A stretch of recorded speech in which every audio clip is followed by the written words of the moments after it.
इस बीच शिक्षा मंत्री रमेश पोखरियाल निशंक कुछ कह रहे हैं, सुनते हैं।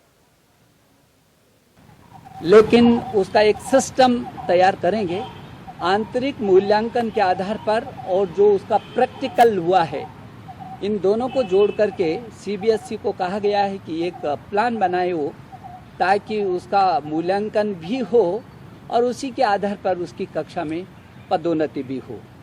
लेकिन यदि ऐसा लगता है कि किसी छात्र को आंतरिक मूल्यांकन और जो सिस्टम है उससे संतुष्टि नहीं है और वो फिर भी परीक्षा देना चाहता है, तो वो हमको अवगत कराएगा और सीबीएसई जब भी अनुरूप परिस्थितियाँ होंगी उसकी परीक्षा आयोजित की जाएगी।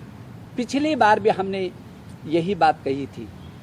जहाँ तक इंटरमीडिएट का सवाल है, ये 12वीं की जो छात्र हैं, इसको अभी स्थगित किया है।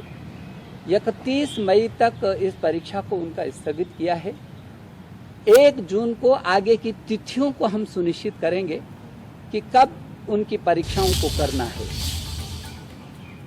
हमारी कोशिश है कि जब भी हम परीक्षाओं के लिए सीबीएसई तिथियों को सुनिश्चित करेगी तो 15 दिन का हम ज़रूर मौका छात्र छात्राओं को देंगे ताकि किसी प्रकार की उसमें भ्रम की स्थिति न बनी रहे।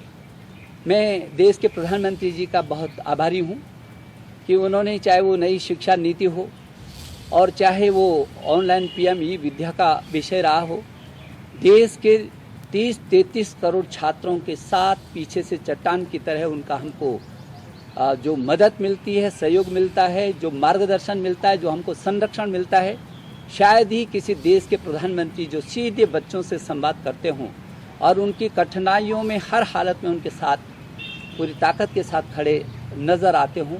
मैं अपने प्रधानमंत्री जी का इस अवसर पर मैं हृदय की पूरे देश के इन 33 करोड़ अभिभावकों की ओर से, 33 करोड़ छात्र छात्राओं की ओर से और अपने जो 1 करोड़ 10 लाख से भी अधिक अध्यापक हैं उनकी ओर से, और जो 15 लाख से भी अधिक स्कूल हैं उनके भी ओर से अपने देश के प्रधानमंत्री का आभार प्रकट करता हूं कि ऐसे विषम परिस्थितियों में उन्होंने हमको मार्गदर्शन दिया। अब ये बच्चे की सुरक्षा भी होगी और निश्चित रूप में उसके भविष्य को भी हम अच्छे से संवार सकेंगे। ये कुल मिलाकर के ये सीबीएसई बोर्ड में जो इन परीक्षाओं में 35,80,000 के आसपास छात्र प्रतिभागी होते और 20 लाख से भी अधिक छात्र इसमें हाई स्कूल में हैं। तो मैं एक बार अपने सभी छात्र छात्राओं को शुभकामना देना चाहता हूं कि वो अपने भविष्य को संवारने के लिए पूरी ताकत के साथ अपनी तैयारियों में जुटे रहें और आगे जो भी परिस्थितियां बनेगी हम उनके सुरक्षा के साथ, उनके भविष्य के साथ हैं। धन्यवाद। सर, इसका जो आए